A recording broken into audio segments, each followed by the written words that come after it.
RMC, l'immanquable grande gueule. Je pense qu'il y a beaucoup de distractions. Écoute, il y a énormément de distractions. Avant 30 ans, alors, déjà, tu as la console. Moi, j'ai bien connu, hein, j'ai été dans un couple où j'étais très jeune en couple. Il y a les mecs jouent beaucoup à la console. Maintenant, tu as Netflix en plus. Tu as énormément de distractions qui font que l'activité sexuelle, ben, c'est pas la priorité. Voilà. Enfin, moi, je l'explique comme ça. Sinon, je ne vois pas pourquoi on ne ferait pas l'amour. Maintenant, ça peut alerter les gynécologues parce qu'effectivement, moins d'amour, moins de bébés. Donc là, le business, il est en train de...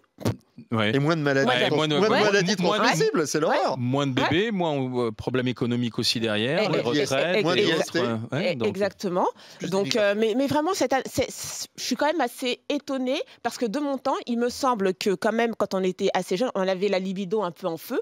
Enfin, je parle surtout pour les mecs. Hein.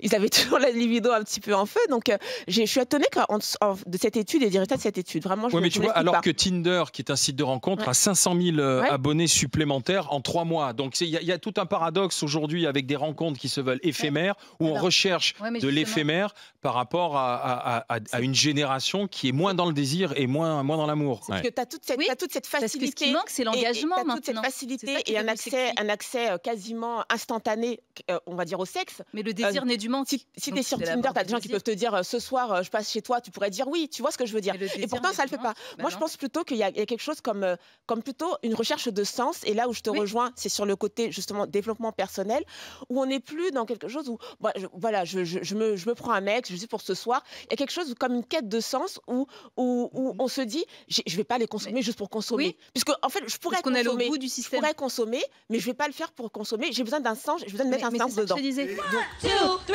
3, 4. L'immanquable grande gueule.